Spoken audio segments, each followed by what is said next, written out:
States of America and to the republic for which it stands, one nation, under God, indivisible, with liberty and justice for all. Thank you and welcome everyone for attending this evening. First order of business, I'd like to take a roll call. Trustee Berenger. Berenger's present. Trustee Ferraro. Ferraro present. Trustee O'Connor. O'Connor present. Mayor Dwyer. Please let the record show that Trustee Carl is not in attendance. Okay. The first order of business for this evening is a property acquisition, New York State eminent domain procedure law for 8 Riley Road, tax map 41-2-22.22. A public hearing is being held this evening on August 20th at 7 p.m. in the boardroom of the Village of Monroe, 7 Stage Road, Monroe, New York. Pursuant to eminent domain law 202, the Village Board is interested in acquiring the property set forth in the tax map as Section 41, Block 2, Lot 22.22, located at 8 Riley Road in the town of Monroe for the purpose of protecting the village's reservoir. Protecting a public water source from contamination protects the public health. It helps reduce treatment costs and it may avoid or defer the need for complex treatment of drinking water. There are also additional benefits associated with source water protection, such as protecting the water quality for wildlife and recreational use and protecting the availability and quantity of water supplies. First and foremost, however, is the need to protect the public health. Having said that, I'd like to have someone make a motion to open this public hearing. O'Connor will make the motion. Ferraro second. Call the question. Berenger, aye. Ferraro, aye. O'Connor, aye. Dwyer, aye, so carried. I'm going to turn this over to Kathleen Bennett, our attorney on this matter. Good evening. Is this on? Yep. Okay. My name is Kathleen Bennett. I'm an attorney with Bond, Shenick & King, special counsel to the Village of Monroe in connection with this eminent domain proceeding. We are here today to hold a public hearing pursuant to Section 201 of the Eminent Domain Procedure Law, or EDPL, to consider the condemnation of certain property by the Village of Monroe, which I will refer to as the Village. So the way I intend to conduct the hearing, why isn't my computer working? Well, that wasn't good. Sorry.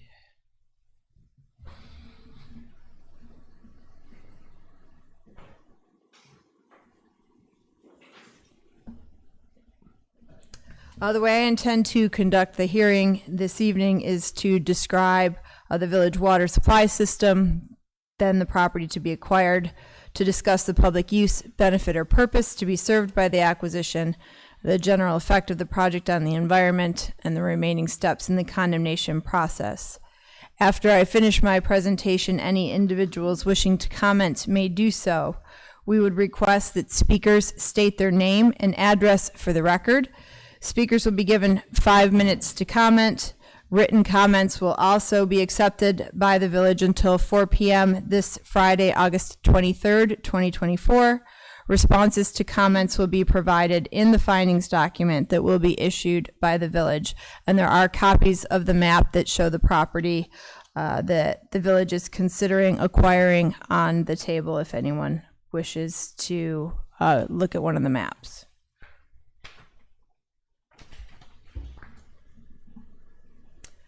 Additional information about the potential acquisition can be found on the village's website and in the village's office. It will likely take a few days to upload the records from this hearing to the website.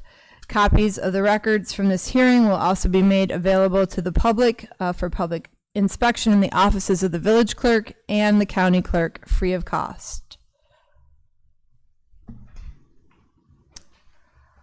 The village, pursuant to sections 201 through 204 of the EDPL, proposes to acquire fee title to the property owned by Lawrence M. O'Neill in the town of Monroe, Orange County, New York, at 8 Riley Road, and identified as tax map parcel number 41-2-22.22.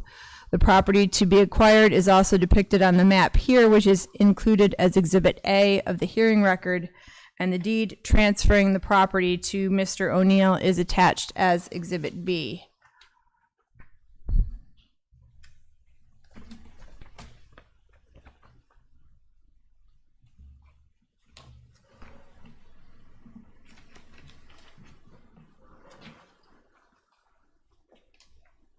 I am also including as part of the hearing record the legal notice that was published in the Times Herald Record, a daily newspaper, on August 1st, 2nd, 4th, 5th, and 6th, 2024, as Exhibit C. The newspaper does not publish on Saturdays.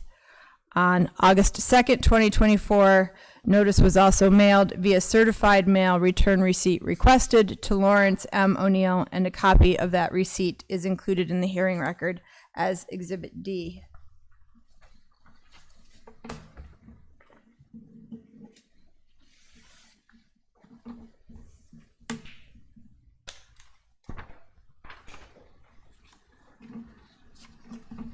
As of 2022, the Village of Monroe water system served over 9,750 customers within the village and the town of Monroe. Water is drawn from two sources: a surface water reservoir, Mombasha Lake, and a groundwater well, well number 4.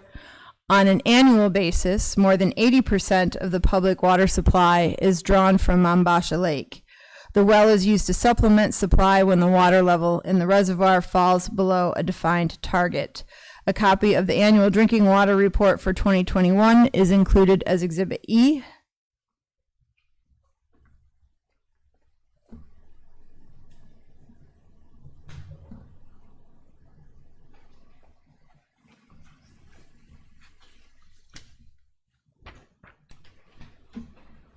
Mombasha Lake is a man-made reservoir fed by 4 small, unnamed tributaries.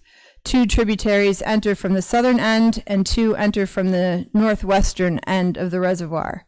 The dam and the water supply intake are located at the northeastern end. Water flows from the reservoir over the spillway located at the southeastern end and downstream toward Lake Lenape. The star on the map shows the location of the village treatment facility. The yellow circle identifies the control and monitoring area, and the purple area outlines the critical area, which represents a greater threat to the drinking water source, as contaminants in this area can take less time to reach the source. I'm sorry, it's impossible to see that. The angle that's put out.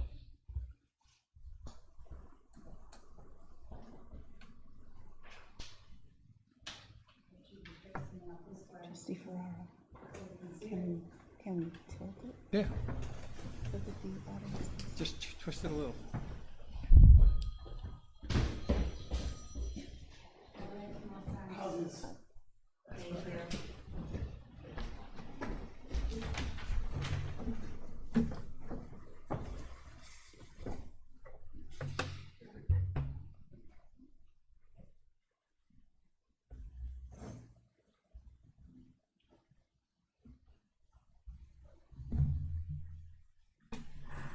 The Village of Monroe operates water treatment processes for each of its source water supplies.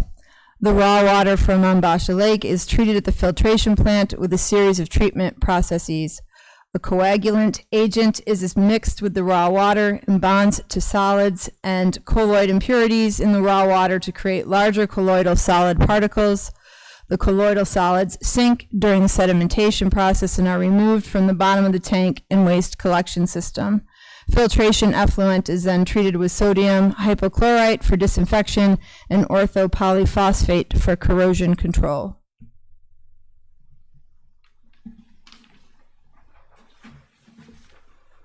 In 2022, Barton and Lejudas put together a team of engineers to develop the Village of Monroe Drinking Water Source Protection Program Plan. That plan is included in the hearing record as Exhibit F.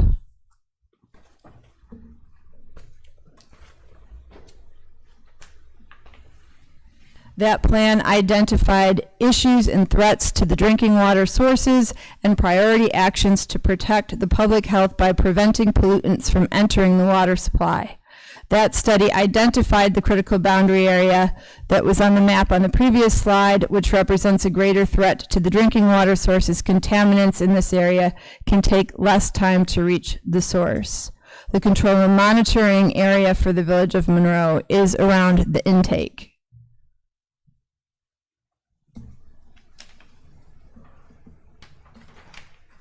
The Water Protection Plan includes recommendations for protection and management methods. The plan notes that potential contaminant sources include use of fertilizers, household chemicals, and failing septic systems. Continued development may also contribute to contamination of the water supply. The plan identifies goals and priorities to minimize contamination in the critical area, and one of the goals identified is to continue land acquisition.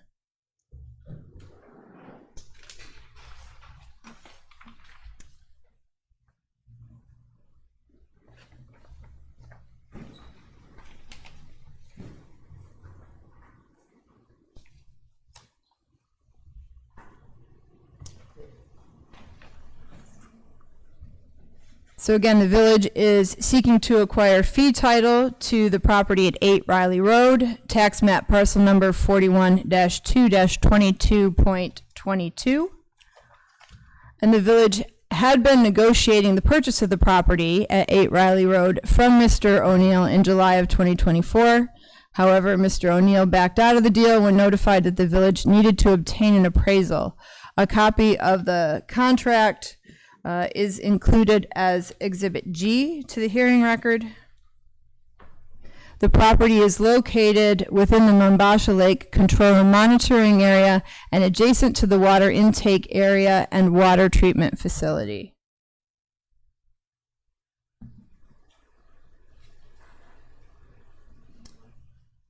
Accordingly, the acquisition of the property serves a public use by protecting public health.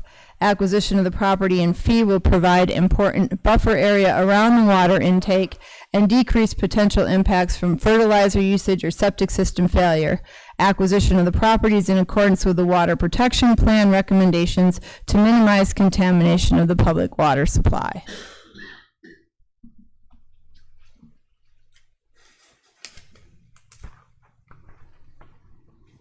The village will also consider the impacts of the condemnation on the environment. A full environmental assessment form has been prepared for the village's consideration in connection with assessing environmental impacts associated with the potential acquisition.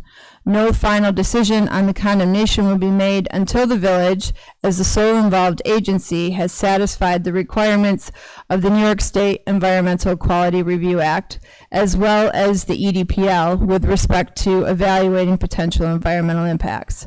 A copy of the seeker lead agency resolution and the environmental assessment form are included as Exhibits H and I to the hearing record, respectively.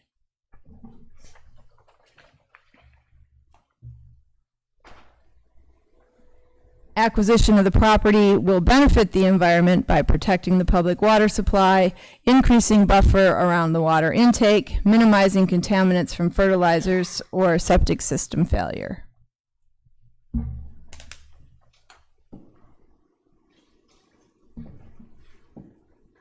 Since this property is adjacent to the village water supply intake and treatment facility, there are no alternative locations or properties that would satisfy the village's objective of protecting the public water supply. However, the village did consider alternative methods for acquiring the property through a voluntary transaction. As such, the village complied with the EDPL requirements to consider alternatives. And just a few additional exhibits to include in the hearing record. The notice of special meeting on July 26, 2024 is included as Exhibit J. The resolution of the village board authorizing various actions pursuant to the EDPL is included as Exhibit K. And meeting minutes from the July 26, 2024 meeting are included as Exhibit L. The village has also received written comments from Frederick Wibke, Lauren Vasquez, and Jim Sussman, which are also included as part of the hearing record.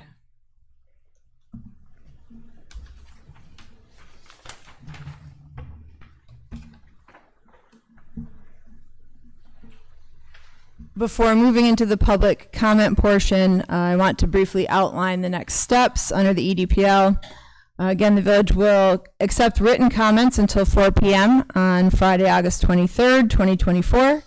The village then will consider all comments, those made tonight and submitted in writing, complete the seeker process, and issue a determination and findings. A formal EDPL purchase offer will be made based on an appraisal of the fair market value of the property. If the village issues a findings and determination that says it is moving forward with the eminent domain process, the village would then file notices of pendency and a petition for permission to file an acquisition map with the Supreme Court in Orange County, and title to the property rights would transfer to the village upon filing of that acquisition map with the county clerk.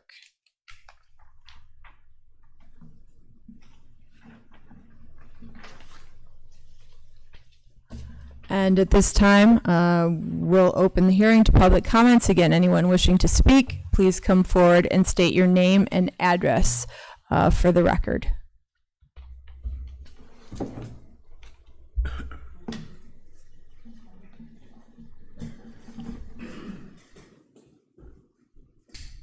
evening, I'm Mary Ann Bishop. I'm reading some letters from two people that couldn't come. One is from Helen Rinaldi, and she said, "We're writing this letter to express our concern regarding the proposed sale of 8 Riley Road in the town of Monroe to the village of Monroe.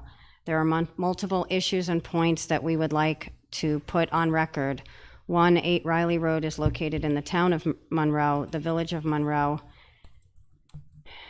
equivocally claims that the property is located in the village. It should be put on record that that claim is erroneous, because that's what was in the public notice. Number 2, eminent domain cannot be invoked by the village of Monroe for a property that's located within the town of Monroe. Number 3, eminent domain cannot be invoked without a proposed project or plan. It should be noted that the village's initial offer to purchase 8 Riley Road made no such reference to eminent domain. Why was eminent domain evoked only after the seller decided not to proceed with the sale of his property to the village? Number 4, as property owners and members of the Mombasha community, we feel intimidated by the village of Monroe. The village's actions to coerce the sale of 8 Riley Road to the village have intimidated both the seller and prospective buyers of the property. This practice of intimidation concerns how we will be treated should we put our homes on the market. Number 5, if the village's attempt to prevent the free market sale of 8 Riley Road to be allowed, the property values of homes on Mombasha Lake will decrease. This certainly will negatively impact the homeowners in the area, all homeowners in the area. Number 6, concerning lake water quality, as we all know, Mombasha Lake water has been independently tested. There's absolutely no evidence of contamination. Thank you for listening to that. And now I have a letter from Stephen Loros, dated August 19th, 2024. And he was the prospective buyer that had, I guess, Larry O'Neill had a contract with him, and then when the eminent domain claim happened, he backed out and he wrote this letter. To whom it may concern, my wife and I fell in love with the house located at 8 Riley Road in the town of Monroe. Originally, we put a bid on the house which was not accepted. Our understanding was that the sellers accepted a higher offer from the village of Monroe. Thereafter, the house came back on the market and my wife was ecstatic that our second offer was accepted. On July 22nd, 2024, we signed a contract and overnighted the deposit to the seller's attorney. On July 23rd, 2024, we were informed that a village trustee, Andrew Ferraro, called the broker and told her to inform us that no boats or kayaks were permitted on Lake Mombasha. On July 26, 2024, we were informed that the village of Monroe sought to obtain title to the property through eminent domain pursuant to EDPL Article 2. I was also informed that the village had to float a bond in order to obtain the necessary funds to close. I wonder if the EDPL hearing was brought for a valid purpose. It seems to be based on conclusory assertions which lack detail or documentation. There appears to be no environmental assessment of the need to acquire title to 8 Riley Road. I wonder if the village needs time to obtain the funds to close the transaction. Certainly, it would appear that the EDPL notice and proceedings fall far short of the requirements stated in Gabe Realty Corporation versus City of White Plains Urban Renewal Agency, 195 AD 3D 1020, second DEPT 2021. It appears the EDPL Section 202 notice requirements have not been complied with. My wife and I thought at this point it was best to obtain a return of the deposit as a direct result of the trustees' actions, including without limitation the service of the EDPL notice. I have retained counsel and will seek a legal determination after the August 20th, 2024 hearing as to whether I have viable claims against individual trustees personally and the Village of Monroe. Stephen Louros, Louros, August 19th, 2024. Thank you. Could we get copies of those, please?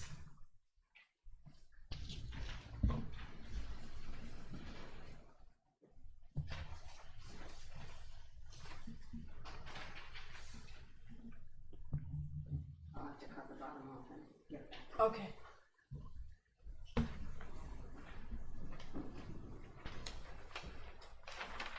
Good evening, trustees, councils, Madam Clerk. My name is Tony Cardone. I live at 498 Round Lake Park Road in the town of Monroe. I'm here predominantly representing town residents as the supervisor. As Mrs. Bishkoff noted, there were some deficiencies in the public hearing notice. One that wasn't cited was the actual tax map number is incorrect. I don't know how you can move forward with this when you have listed the incorrect tax map number in the notice. I did think there were 4 notices, and I believe they were all the same. So I think that's something that needs to be addressed. I did have a question, and Marianne might have touched on it. How is this protecting the public water supply? The house has been there just because the village owns it. It's being protected. I hate to come to meetings like this, but when residents are constantly contacting me that they don't think this is fair, that they feel they're being bullied, and they're in fear of what's going to happen if they own a house on the lake. One of the point I spoke to you, Mayor Dwyer, yesterday regarding the actual boats in the lake. If you could just clarify that for the residents after I'm done. Oh, I can do it, sure. Okay. And the other point is we also spoke about Mr. Prince's demeanor and disrespect that he gives residents when he's trying to remove them off the lake, even if they're in a boat. So I just think that needs to be addressed. Thank you very much for your time.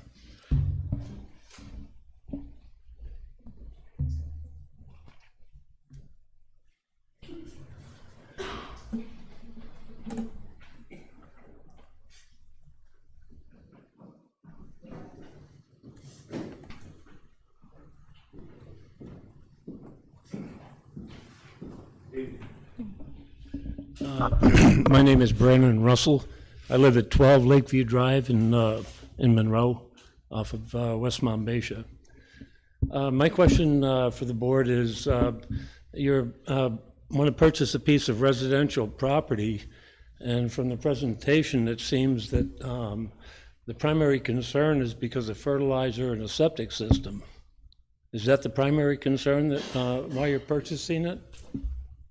And I guess this is a rhetorical question. I'm not expecting an answer now.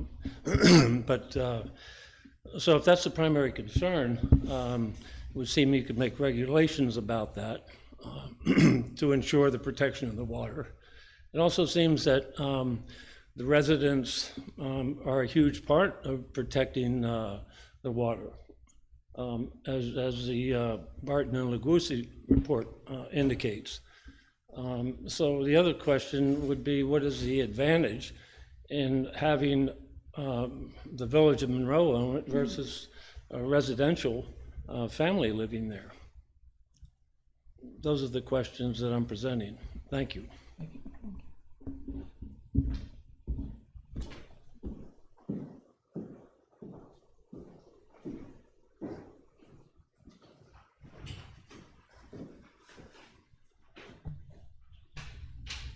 So I know I'm sorry, this is Mary Ann Bishop again. I know you said that you got some things that are already in the public record, but those people asked me to read their letters.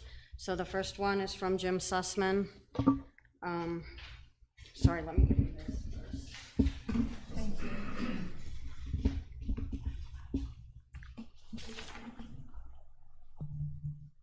I was just looking for his address so I could enter that. So James and Patricia Sussman, 7 Scenic View Road, Monroe, New York. So he says to the honorable members of the Village of Monroe Board of Trustees regarding eminent domain claim, 8 Riley Road, Monroe, New York, August 19th, 2024. I am writing this as a concerned property owner located at 7 Scenic View Road, Monroe, New York, 10950.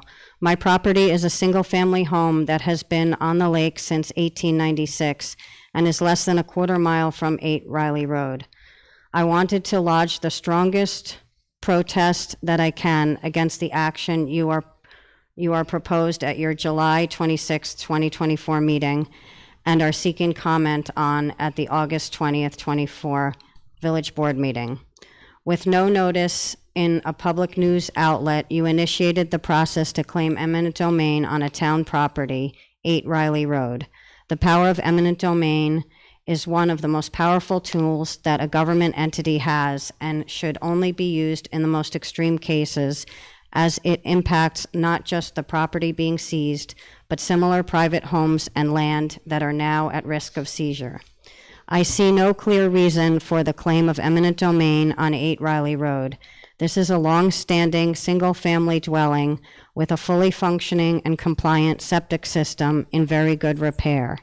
There is no clear need, benefit, or cause that the village has shown to take this property that they failed to be the highest bidder on in a fair and open sale process.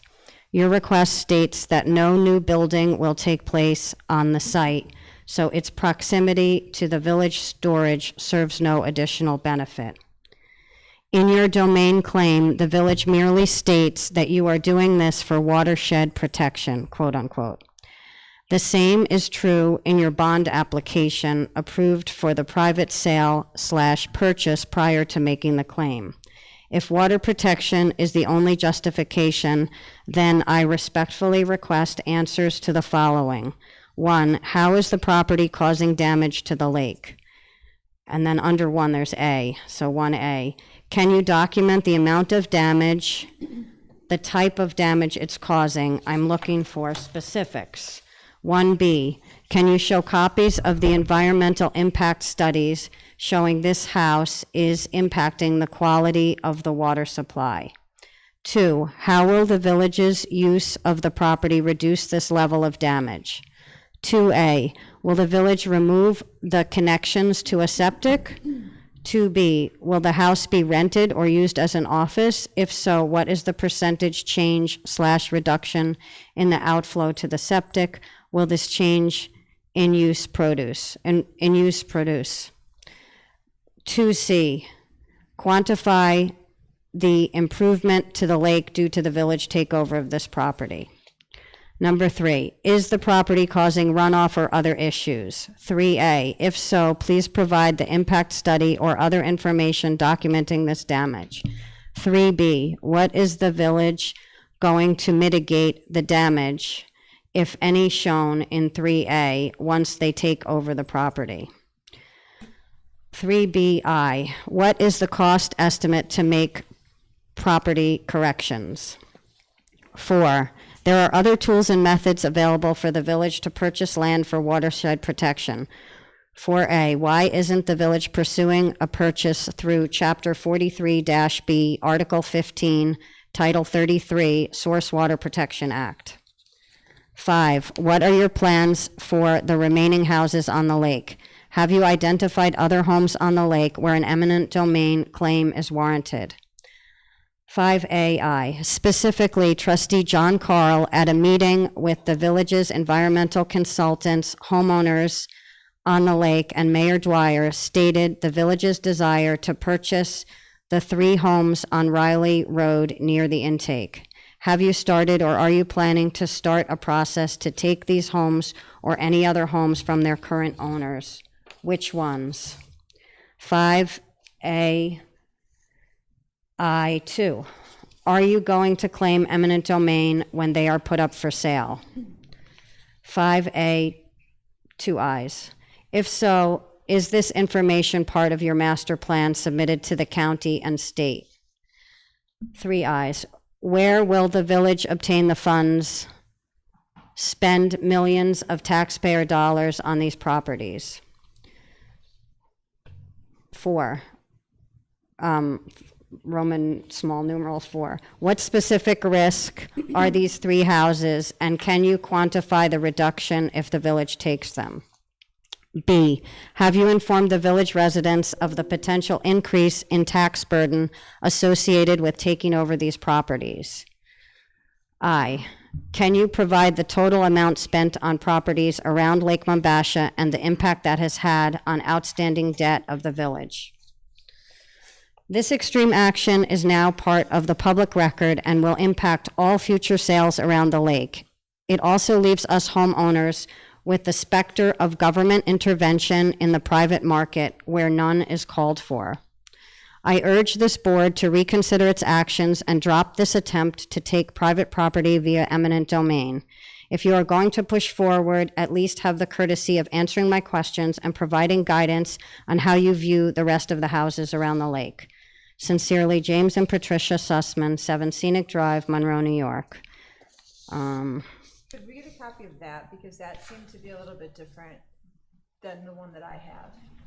Sure. Thank you. And then there's just 2 questions from Fred Whipke, who's part of Nettie Fred Cooperative Corporation. And he wrote, can you kindly respond to my questions about 8 Riley Road? 1, has a SEQRA inquiry been completed, and is the report available? 2, regarding the village's wording of the notice of public hearing, can you please explain what is the impact of the acquisition on the environment and residents of the locality where the acquisition is proposed? And so that is like a quote. It says, what is the, quote, impact of the acquisition on the environment and residents of the locality where the acquisition is proposed, end of quote. Thank you, Fred Whipke, Camp Comfort, Town of Monroe. Thank you.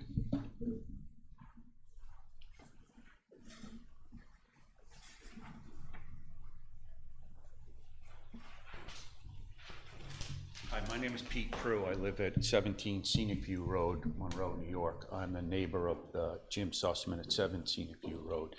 And if the concern is about the overall water quality, then, and not having a resident living in that home, I could attest that I have stopped so many people over the years from entering onto that lake.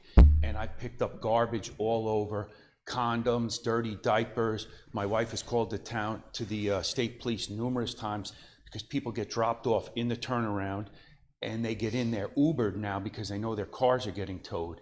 If the village is so concerned about the water quality, why aren't they addressing the fact that people, I had to put up gates on my own property to keep 4 carloads of people showed up one day to go onto my property and park their cars to go onto the lake.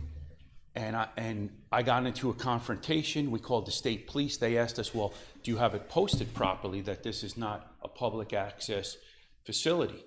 I said, this is a residential property at the top of a private road with wood carvings. If that doesn't look private, I don't know what else would. So then I had to now put signs in Spanish and English and put booms on the entrance to my property so people don't access the lake through my property. As well as every time we see cars in the turnaround, we call the police. Most of the time they don't show up. and they are entering through the watershed property, and they're having parties back there. There's garbage, all kinds of trash. People are making this a public picnic access over there. Why aren't we more concerned with that than we're the actual people who are reporting this and trying to prevent these things from happening? I'm in the process of a $500,000 improvement on my home, and I'm very concerned at this point with this eminent domain that my property value has gone in the toilet, because anything that goes to sell, now I'm concerned about. Should I bail on it right now in the middle of it? I have my roof ripped off, contractors there, and I'll probably never be able to get the money back on my home after the money I'm putting into it. So I decided to invest in the community and to hold out, as well as most people are seeking to exit. And now I'm concerned with this act that all the neighboring properties on the lake are devalued because of the villages enacting something that is not in accordance with the town. You know, I live in the town, not in the village. So the village takes an action, and now my property is down. And I'm really concerned about that. And again, like I said, my wife and I do our best to keep the lake clean. We had our dock in the water. It was brought to our attention. I went through, I took it out of the water, I put it on the land. I've abided by everything that everyone has asked me to do.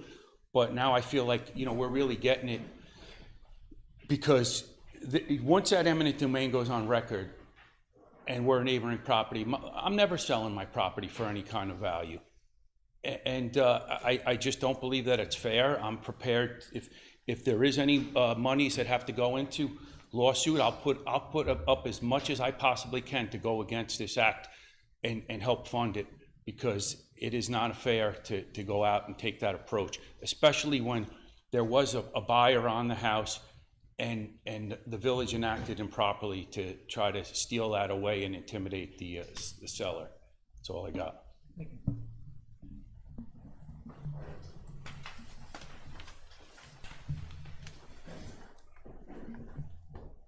Good evening, Michael Hornig at 28 Lakeview Drive. I wasn't actually planning on standing up to speak tonight. I just wanted to, you know, be informed of what was going on. But I did have a couple of things that just concerned me as a 25-year homeowner on the lake. That I know that I'm not going to be here for the rest of my life. I have enough realtor friends who I've spoken to about the price of my house, that they tell me that anytime that I would get it assessed, it would never show the true value that someone would pay for my property, because I am on the water.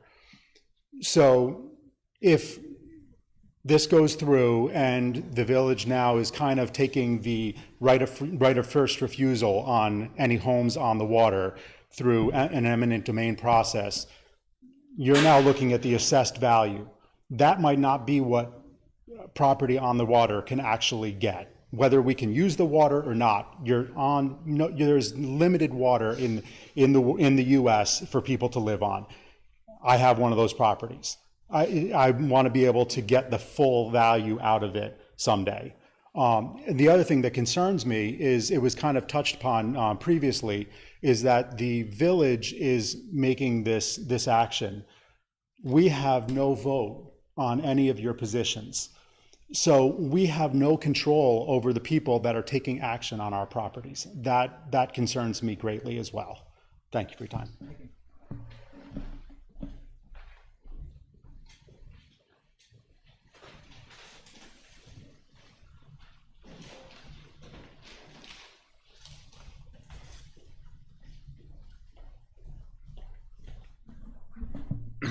My name is Lawrence O'Neill.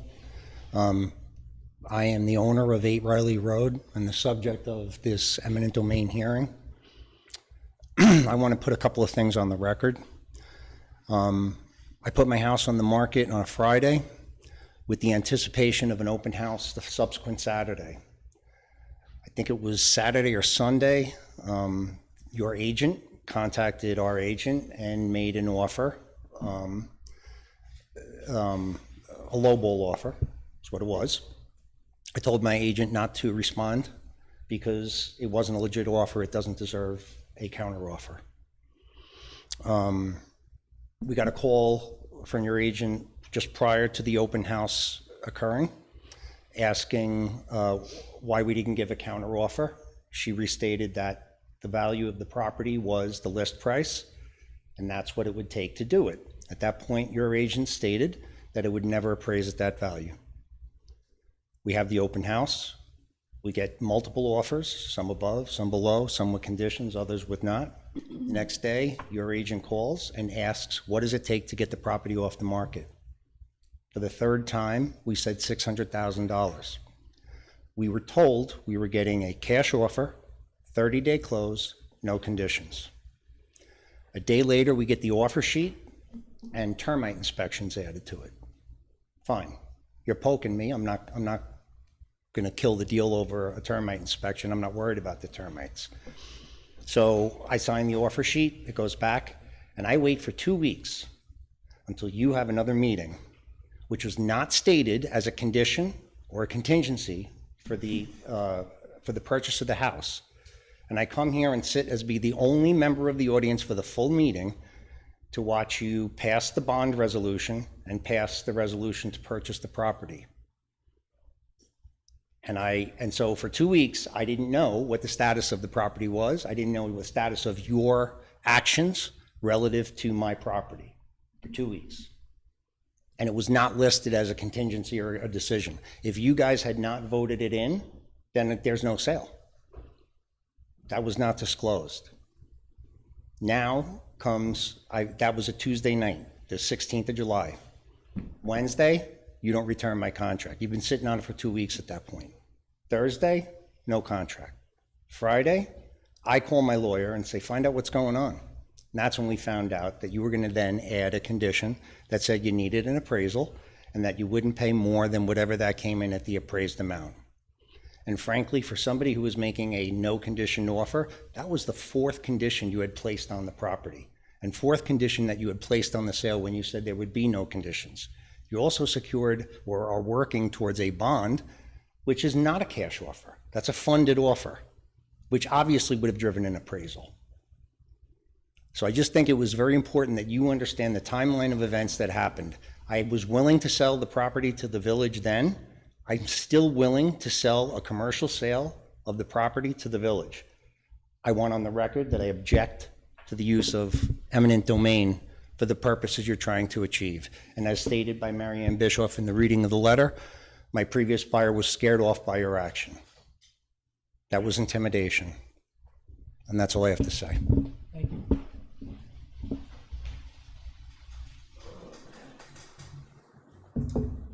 Anyone else who should speak? My name is Alex Rivera, 16 Riley Road.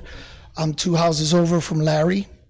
I just heard Mary Ann saying that something happened, that now the village is looking to take all 3 houses. I'm one of those 3, so I'm really concerned about this. I'm just appealing to the mayor's compassion. This can be handled in a gentle and compassionate and friendly, neighborly manner. The cost of this lawyer is going to be the difference between your independent appraisal and Larry's independent appraisal. Trust me, why cut an invoice, cut a check to the lawyer? Just, do the 600 and let's move on. Eminent domain imposes many implications, okay? I did my homework with a drone. My house is equidistant from the village intake chamber to 2 properties on Camp Comfort. So you're gonna come after me? You gotta come after Camp Comfort, because I will spend my life savings fighting this. Why are we doing this? This is taking up a lot of people's time. We're like this close to the deal, to closing. Just, Barack Obama had a beer with a sheriff in Massachusetts 8 years ago to settle something. Just go out with Larry for a beer and figure this out. This is not right. Eminent domain puts bad karma on everybody. I'm looking at these trustees who I respect. Throughout all the speeches today, you guys have your eyes down, your heads down. You don't mess with a man's livelihood. You don't mess with a man's livelihood. That's bad karma on everybody. So I'm just saying, have a meeting with Larry and just figure this out. You're like so close to the finish line. You're on the 10-yard line. We don't have to go down this road. I'm sure the lawyer doesn't even know how many, do you know how many feet Larry's house is from the lake shore? From the lake shore? Yes. I don't, from the lake shore, it's about 500 feet from the water intake, as I understand it. Okay. His house is 85 feet from the lake shore. Do you know where his septic tank system is located? I do not. Okay, all right. Do you know that there's a 1933 law that grants Larry, grandfathered, to put his septic system where it is right now? So I just don't understand why we're going down this road. I'm really appealing to your compassion. You're compassionate. You fixed our bridge, you fixed our road, you allow me to have my annual picnic. This is like nefarious, surreptitious. It's not right. It's not right. Thank you for your time.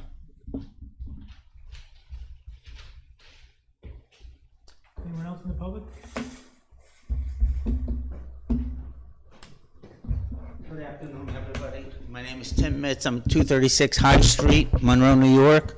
I know a few of the people here, but I'm more impartial on this here because I don't live on the lake. I do know Rivera very well.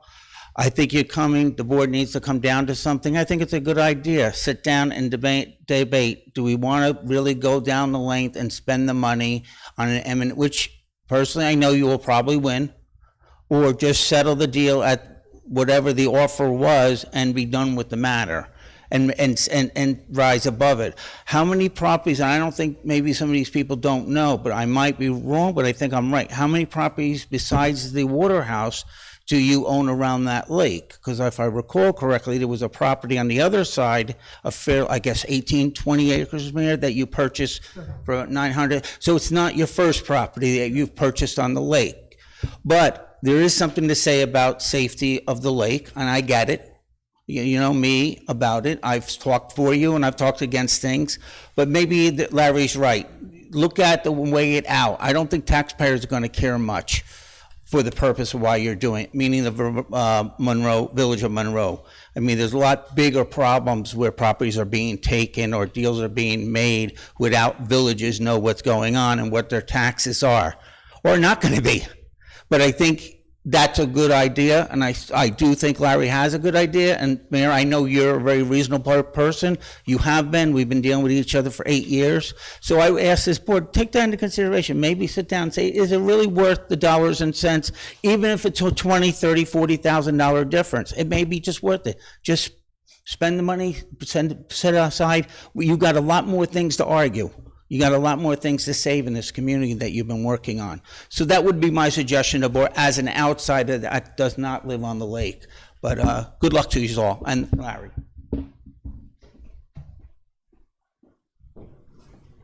Okay, anyone else in the public wish to speak on this matter? Can I ask a question? What are you gonna do with this house once you purchase it? We're gonna keep it. What are you gonna do with it? We're gonna keep it. Pardon? We're gonna keep it, just as it is. Then what's gonna happen? You're gonna get another one, and how are you gonna take care of that one? You know what's gonna happen? The way it looks to me is, you're gonna grab one house right after the other, and do it all by eminent domain. And what are you gonna do with all those houses? Who's gonna maintain them?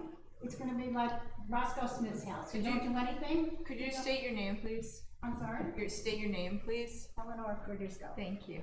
I don't live at the lake, but I used to. I was up there when I was 7 years old, and I have feelings for it. And that's why I figured I have to ask that question, because I can just see them taking one house after the other. And that's crazy. Those houses have been there long before these people have been here. I mean, I know, I came up here at 7 years of age, and it's such a lovely community, and I don't know why you people want to wreck it. I just don't get it. I don't understand it. I'm sorry.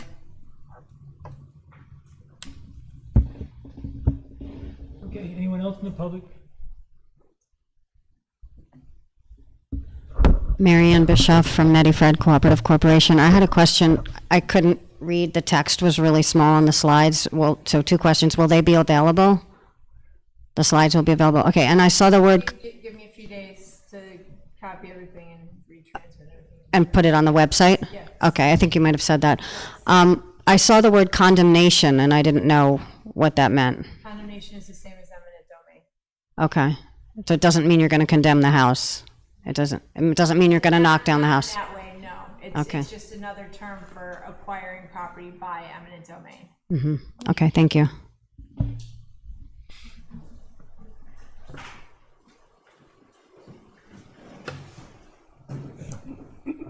Christopher Alwang, and I'm a member of Netty Fred Corporation too. I just have a question about the impact that you're worried about, all the impacts on the water supply.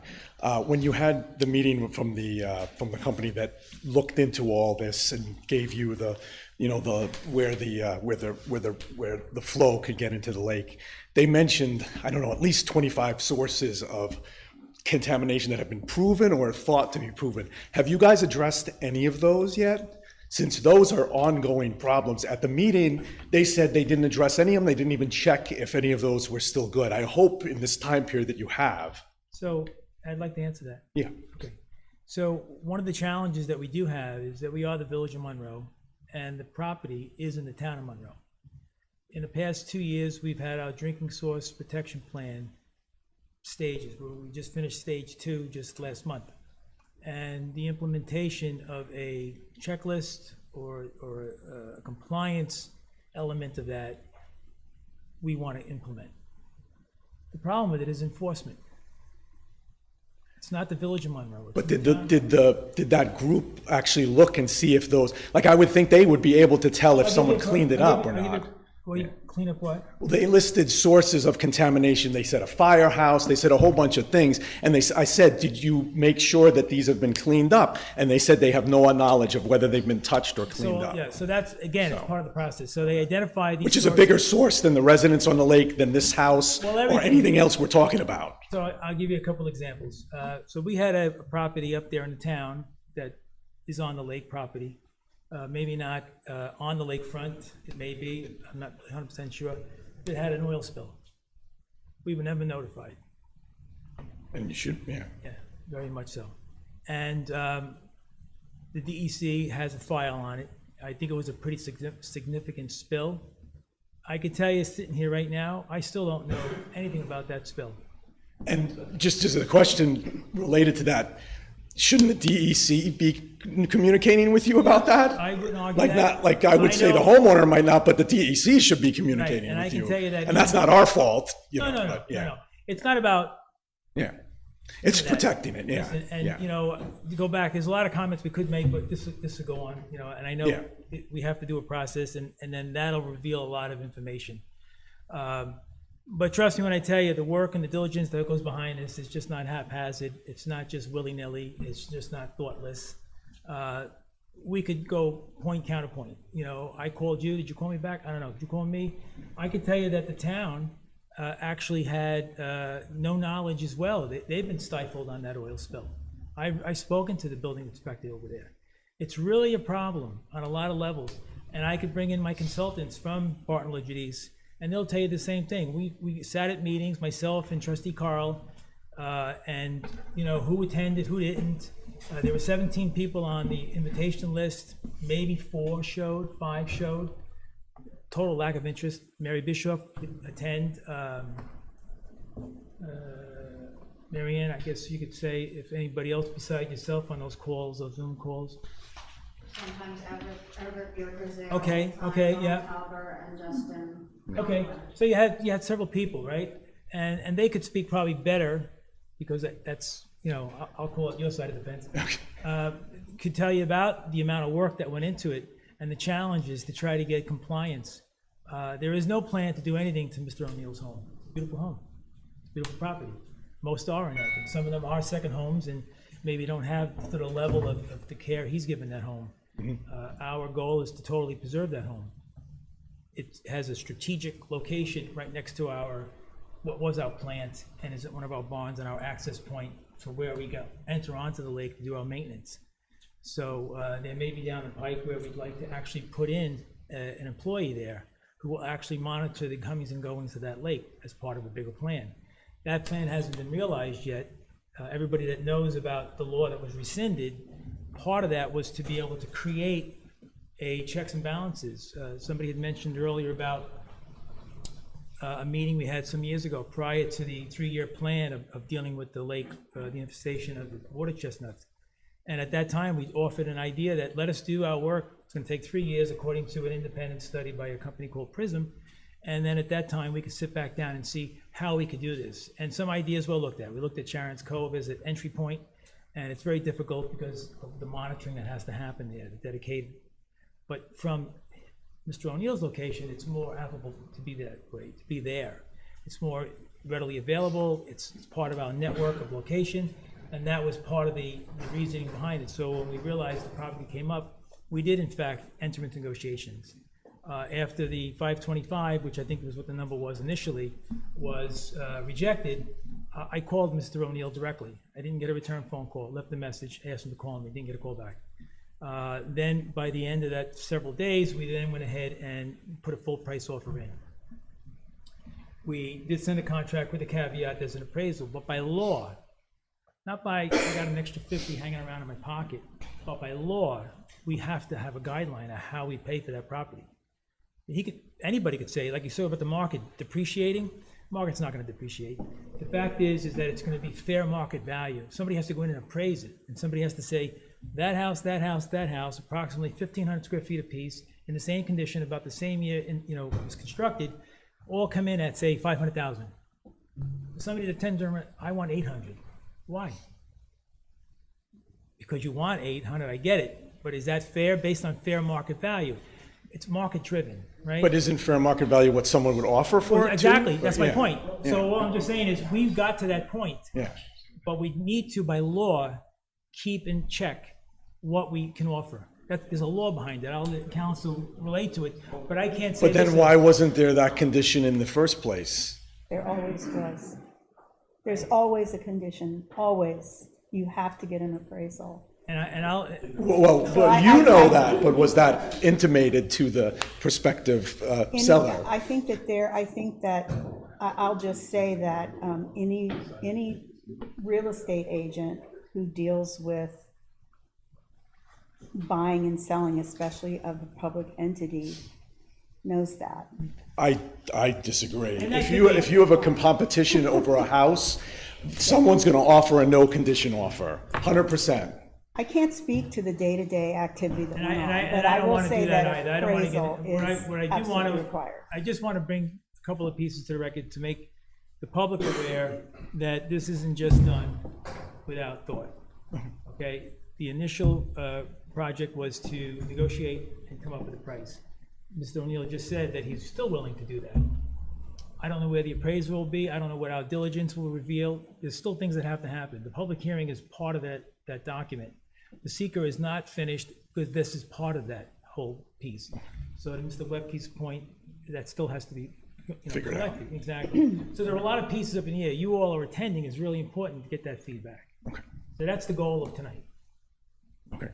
Thank you for your response. Yeah.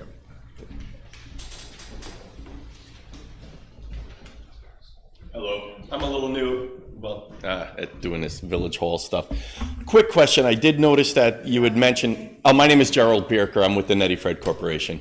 I had a question based on something I had heard earlier about a property being acquired on the lake for $900,000. What is going on with that house at this moment? Are people living in there? Is it being used as offices? So we have the homeowner who previously owned it. He lives there as our caretaker. It's a very big property. That's interesting. Okay, so, but it's still being used as it was. So like for say this incident with this property at 8, what will happen with that? Same thing. Somebody will be living there. Family will live in it. Just like somebody that's living there now. That's right. So how is that any different than anybody living there? I'm not sure I understand what. Well, if you have somebody living there as a caretaker, they're living on the property, they're obviously maintaining it. How is that different than him selling to anybody and them living there and maintaining it, as opposed to them maintaining it under your watch?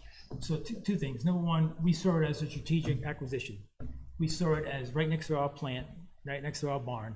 So it was a good entry point that may serve us down the road with some other ideas about how we could entertain some other entry into that property, onto that lake. We don't have a good viable spot. The cross lake where we acquired, it's not there. The draft is too shallow, it's silted in, it's very difficult. Sharon's Cove is not much better, and it's a very difficult place to monitor and secure, as Pete Prue had said. I've been up there, the Supervisor Cardone's been up there, I pulled 7 kids out of there, I pulled a naked woman out of there. And it's in a blotter, it's in a report. Okay. Pete's wife was on that scene at that particular day. Our cops are always up there. I can't speak about the calls that he makes, if he does, to the village PD as opposed to the state PD. That's not what's there. But I mean, is there going to be any like changes to the septic system in these houses? I mean, You couldn't, I don't think you could, frankly. I think the septic system, as somebody said about grandfathering, most likely is very true. So it's existing system, and you wouldn't improve, we wouldn't be building upon, we wouldn't be adding on to it, Right. we wouldn't change it into offices. But we would like to possibly see somebody live there who works for the village and monitors the coming and going of the lake. And that's the purpose behind the acquisition. Period. That's it. No, I mean, I get it. It just doesn't seem much different than the caring people that actually live on a lake now. I mean, I myself and my brother have gone over and cleaned up that hidden campsite many a times that's off on the lake that people come in from the woods and trash up every year. And I, you know, it's just it's a big body. It's No, I get 343 that. acres. Right. With 1 foot above that is the high water mark. Right. The village does also own. Very big, and we need enforcement out there. We need, up until 1979, there was a town constable system, and they monitored it and issued summonses. There was an enforcement tool up until 1979, and then I think something triggered population or whatever in the town, and the constable system went away, and there became no enforcement ability as far as the town was concerned. Then it became the village's issue, and I know the village has done a lot of their thing, including, some aggressive maybe employees or whatever, which, just for the public's knowledge, is being dealt with. Right? Okay. That's important. And I get that, and I appreciate that you're protecting the water supply. The only other question I have is, can't this oversight be conducted through code enforcement as opposed to taking the properties and putting your people in there? Well, it's like you all said, so living there, working there, being there, breathing it is a better eye than somebody coming up. Code enforcement, when able, can be up there. We don't know. Is it a daily thing, 1 hour a day, 15 hours of sunlight? Right. There's a lot that goes on there. It goes in there through the winter, it goes in there through the summer. We had a situation the other day, albeit, I guess, contentious. I wasn't there. Somebody was in the water. It clearly states you can't be in the water. Physically, you can't be. And you can certainly have a boat out there. And I remember this when we did the local law. We thought we were I didn't even know about this, frankly, New York State DOH. And I think it was Mr. O'Neill, I don't remember, that said, hey, listen, if you can't do this, then you have to rescind that law. I may be wrong, Mr. O'Neill, I don't recall, but somebody did say it. So we went ahead, did our diligence, and said, you know what? We're going to rescind it. And I actually made a statement, well, I guess you all have the right to be out there on a boat. And that's all in the record. It's on, it's on TV land. Okay. But the point being is that there are still rules and regulations that have to be abided, which includes no physical body, can't fish from the shore, can't fish within 1,000 feet of the intake. There's a lot of pieces that still go into that. You can't go out there and row, or just sit out there in a boat, whatever that pleasure is, but you can't do certain things out there. You can't swim. You can't No, I get paddle. that. So these are they employees that are living in these houses, like town employees, or are they just people that you rent the house to and then? No, the person that would live there, nobody lives there anywhere. We don't have employees. So the other one on the other, nobody's living there. You just said a family was living there. That's a private citizen. Right. Doesn't work for the Village of Monroe. Okay. As part of the agreement, he lives there and monitors the coming and goings. I.e., just the other day, somebody came down with a couple of friends and they went fishing. Called it in, we asked the folks to leave them. You can't be walking on property. It's like people walking on Camp Comfort that don't belong there, right? Sure. Okay. And then yesterday, 3 4-wheelers had to be taken off the property. They weren't impounded. Police gave them a break and said, you can't be on the property. Sure, get And that. you know the gate entrance. Your intent, if you go through that gate, is very intentful. You know what you're going to do. Right. And that's wrong. So there's issues with that. So we're also creating more enforcement for that. By having somebody live there, now we have the same eyes you all have, because they live there. So they see on a daily basis what's going on, the comings and goings. Sure, so do the people who live there now. I mean, can we not trust the people that live there now to take the same care for the lake? You mean Well, yeah, of course, he's selling, sure. Yeah. What's that? Who are you referring to, the people? No, I'm from Nettie Fred. I'm just kind of, I'm here, no, I'm listening to everything, and I'm just said kind of. that. We actually said that in the meeting at Lakeside Firehouse. We used the word steward. And I'm using it now. Right, sure. Yeah. That's notwithstanding, and that's not an argument. No, I get that, but But we're we all. do have situations. Sure.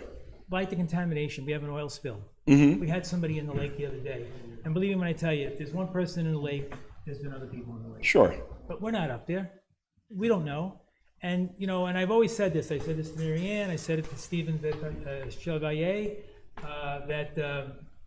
listen, you folks have been here, as Eleanor just said, since the 40s. Yeah, almost, 80 years.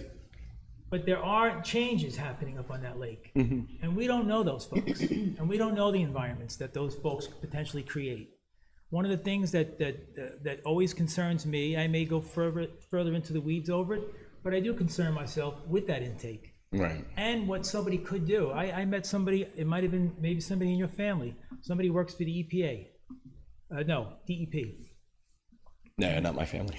Okay, but there is somebody up there. No, I get you. Yeah, and during our Labor Day barbecue, I was invited up, we had a conversation, and we talked about what we test for.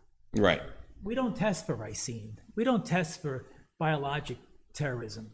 We test for E. coli, total bacteria, Sure, things absolutely. like that. And what water goes in that intake is a mile downstream, and within 2 days, you and I, well, not you, but we are drinking it. And so, you know, we mentioned 9,000, there's probably 20,000 people. We service 3,300 customers. Sure. Okay, and that's assuming that there's at least 3 per family, right? Again, the community's changing, families are larger, a lot going on, a lot of people drink that water. And the quality of that water and the safety of that water is what's paramount. So is it a failing septic system? I don't know. Part of the diligence on phase 3 of this drinking source water protection plan is to create a checklist. And as you say, Everett was on it, Mary Ann was on it, and one of the things that came up on that conversation is, will we get enforcement? I don't know. I don't know. It's not Right. my building inspector, it's not my town. Right. It's not my entity, right? It's not my municipality. So that's another piece. So the work that goes into it, it's been going on for the cleaning of the chestnuts has been going on since pre-COVID. This business now is now a result of what that study revealed and what we need to do. That's also part of this piece. So we need to follow all these pieces. It's a very methodical set of situations. And frankly, when we first negotiated with Mr. O'Neill, it was to acquire the property, to keep the property, and to have somebody in that property that could maintain it and could keep an eye on that water, because we don't have that right now. What we have is rotationally, we almost could say that we have one shift, we have 3 shifts in the PD. One shift is circling around that lake. At some point, we just acquired a new vehicle to do more of that comprehensively. So there's a lot of pieces that go, it's a big body of water. There's Right, 34 yeah, and I could come up with a million more questions too, but I won't do that to you. But I get it, I understand what you're saying to me. So basically, the people that are gonna have an interest, I mean, is there any type of, how are you gonna choose the people that are gonna go into the house? Are they gonna have to agree to be, Oh yeah, we're not advertising for rent. No, the person that's going to take on a position like that, and that's, I'm giving you a lot of supposition here. Right. But the goal behind it is to hire somebody that is going to monitor that lake. Kind of like a park ranger. Okay. If you fair will. enough. It's definitely a code enforcement issue. Right. So a code enforcement agent that will be living on that lake, that'll have eyes and ears 24/7 on that property. There'll be cameras out there. We've got to do these kinds of things. We just do. Gotcha. No, I get you. All right, I just had a few things I wanted to clear up. I appreciate that. Thank you so much. And I don't want to, listen, just so folks also know, we've got our diligence to do. We've got to finish the seeker. We've got all this work, all this conversation, all these comments to digest and to come up with conclusions. So I don't want to go back and forth, and nothing comes from that. Right, exactly. No. Okay, thank you. Thank you.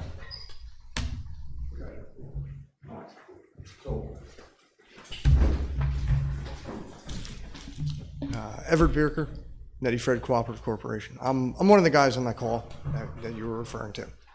We know of a much larger contaminant. How much of these funds are we dedicating to dealing with that situation? And I'm not, listen. It's a valid question. Give me. Salt shed at pump number 4. Right. All right? That's a question for your supervisor. Okay. But no, you're in town property and you're investing village money to buy a town property, but you're not going to invest anything to deal with that. But you're going to come after us when there's a similar situation. Well, no, I don't want to say similar. Let me rephrase. A known contaminant in the town, but here we are dealing with private residents. So listen, we're good. I just want to get that out. Everett? I don't want to hear your excuses. All right. For the record, Mr. Everett, right, has asked a question, and declined to hear an answer. But I think the town supervisor could put the light on it, and to say that the village is not entertaining it, I think the supervisor can tell the opposite. So, Everett, I believe you're talking about the salt shed on Salt shed, Scunnamunk? if that's in area of pump number 4, then yes. Well number 4, right? Okay. Yeah, so we have issued violations to the Village of KJ on it. We're probably going to commence legal action in the next couple of months. It was something that there was a discussion had between Gedalia Segadin, myself, and Councilman McGinn about 4 years ago. He told us what he wanted to do. We actually had put in for the property because it was in arrears. He came in, told us what he would like to do. We said, okay, you have to go through the process. Next thing you know, there's a salt shed up. So I actually had a conversation today with our attorney about it. So it's in the works. And sadly, this type of stuff takes time. Yeah. So the other thing I want to say, Mayor, because we always try to have a great relationship here, but you get hypocritical when you state there was an oil spill up there that you didn't know about. Well, how about maybe notifying the town about the eminent domain process, or have a conversation with me? We go back to you replacing the transmission line, putting a road cut on a town road, and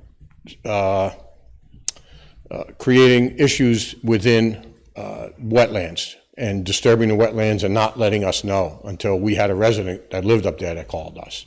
I mean, I don't think you could be hypocritical and say you're worried about an oil spill when you don't, and you said it's not your municipality, but yet when something goes on in our municipality, we're not even notified.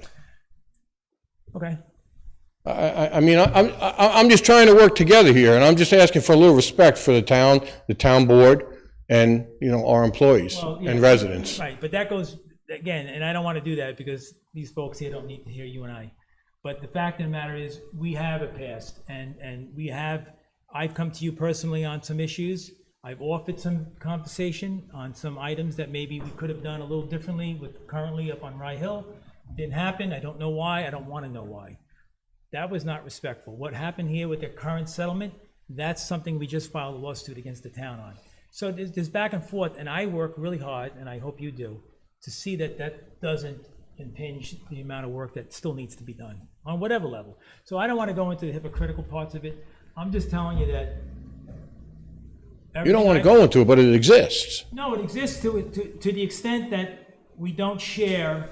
You don't share what your folks do over there. I never hear. We had somebody here that used to be on the village board, and she was going to be my liaison. That's what she told me when she left. I haven't seen the woman since the day she left us. And I'm not saying, it doesn't matter to me, but I'm just saying that was the point behind it. That was going to be the bridge between the town and the village, and it never panned out. Okay, and there's a lot of business that goes on in the town that I'm sure I am not privy to that does affect us. I worked really hard, as you well aware, when we were given a stop work order on that line to kind of just tamp it down, bring the minds together. I know you were upset. I got it. I brought the minds together, try to get to the finish line to get what we needed done. So I'm not saying that I didn't bring it up. We hadn't even put a spoon in the ground initially on that thing. When we met out there, we weren't even out in the wetlands yet. That's not true. That's not true. You had TAM in there, and they created a border around the wetland, and then already had matting down in the wetland. Okay, maybe so. Yeah. Listen, what I no, I'm not trying to get. Yeah, I don't want. I just want to put it on record that I would appreciate if the town is showing a little more respect when something's going on with the village inside the town. And I would give you that respect, and anytime that happens, it happens. I mean, as far as the lawsuit goes, Bruce Chichester called me. I had to sit down with him. He told me they were doing anything. I didn't get a call from you. It was a statement I made at a meeting that I made an error in last year's budget, placing it in the B fund. Based on what my accountant, our bonding agent is telling me, our attorney, it goes in the A fund. Right. So. Yeah. All right. I mean, listen, and I don't want to bring that up, but where I'm going here is that I think there's probably room for probably a conciliation of some sort to suggest, I'm not bringing up, you're not telling us about the oil spill as something. No, I didn't mean it that way. I just wanted you to understand what we felt like, because you felt like that way about an oil spill. You didn't know No, about I it. didn't feel about it. No, that's what I'm saying. I'm just saying I didn't know about it. Yeah. I'm not going like this because I also then qualified it by saying, you folks didn't know much about it either. No, yeah. But so, you know what I mean? Like I could have gone a different way, really in a rabbit hole, and I'm not into that. You know that. Yep. All right, thank you. Do you know approximately how long, if you continue with the eminent domain process, it's gonna take to settle it? Because you have a resident that's looking to get money for his house. I don't know. It depends on how long it takes the board to reach a decision, and then it depends on how long it takes the court system to work through their process. And at some point, the village would make an offer, and the property owner could agree to accept that offer in full, could agree to accept that offer as an advance payment and file a claim for additional compensation, or could simply reject the offer outright. My experience is that most property owners at least accept the offer as an advance payment. That way they have some money once the offer is made, with the option to file a claim for additional compensation. So I guess the intent is to make an offer here so he can. Oh, yeah. Yeah. And I'm not sure, I'm gonna defer to council right now, but if I remember correctly, because I did check this, to Mr. O'Neill's point before, about 30-day cash offer, that was the deal. And in fact, the bond is got nothing to do with our ability, we are allowed to bond after. So I could close with you and give you your money and you can leave. Yeah, that isn't the issue, it's the appraisal. No, I get it. No, I'm serious. I believe you. I'm just trying to say, I want to clear the record. I don't want you thinking that we intentionally or tried to bring this thing down into an eminent domain. The appraisal must be done by law. But Mayor, you did add 4 conditions to something that was supposed to be a condition of this offer. If it's really a cash offer, you don't need an appraisal. I mean, I don't know where not at least true. Irving gets their information, but if you do a cash offer. You cannot expend public money without Excuse me, this is public comment. Well, you just asked me where I got my information, I was gonna tell you. Necessary with the cash deal. Okay. That's simply not true. All right, and that's, listen, I don't want to do this, but I've got to listen, to my legal counsel, because I don't want to create something where we get jammed up doing something illegally. I won't do that, okay? So I was just following the step. I didn't know necessarily that there were 4 asks per se, so that's something I can qualify myself. But again, that's not going to get us past this point. I say let us do our work, there will be an offer, and One other question. It seems that you're accepting written comments through Friday, until Friday, 4 o'clock. so I'm gonna assume you're gonna close the public hearing tonight? Well, we'll close the public here, but we'll allow written comment until Friday. Right, until Friday? Yeah. Okay. All right. Thank you. Thank you. Okay. If there's no further comment, council, just, I just want to clear one thing for the audience, because may or may not be a property going forward. Again, it's Tim Mitz, 236 High Street, Monroe. Just to clear for them, that this is not a goal where you're actually looking to take up every single house that's on the lake at this point. And I think the important thing, though, and the difference I'm hearing here, because I do see what's going on in the town as well, there's a lot of acquisition going on in the town, but nobody's hearing about appraisals or requirements to do it. So I think if they understand behind me your procedure, then maybe next time they can understand the procedure a little better, or the realtor should have said something as well, that this is the procedure if they're using a career procedure. But we know there's properties being sold and acquired in the town without appraisals, and we don't see these appraisals if they are out there.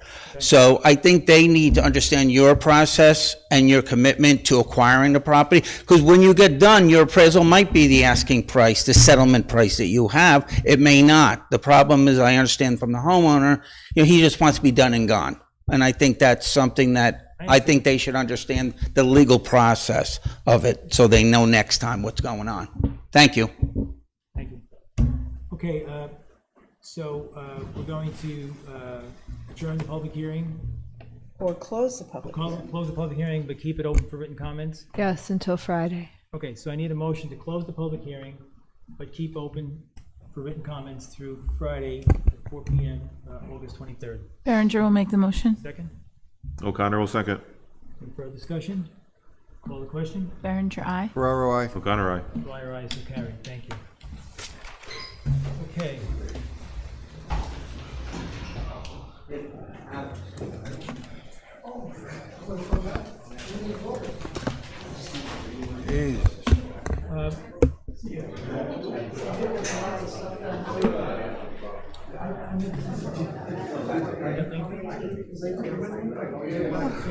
Because I always realize that we usually come like a minute. I'm trying to think of all the things my mom usually did.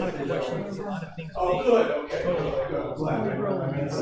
Oh, yeah, absolutely. Mics are hot, cameras on. She remembered everything with inviting people. Just remember the camera's on, the mics are hot. Just remember everything is still Yeah, well, on. that's why I want. All right. No, you're not off. Everything's hot. Everything's hot. Do you want an advice of council session? Yeah, I need a motion to go into vice council. Berenger will make the motion. Second? O'Connor will second. So I have to pause this. Just pause it. Can you do that? Call the question.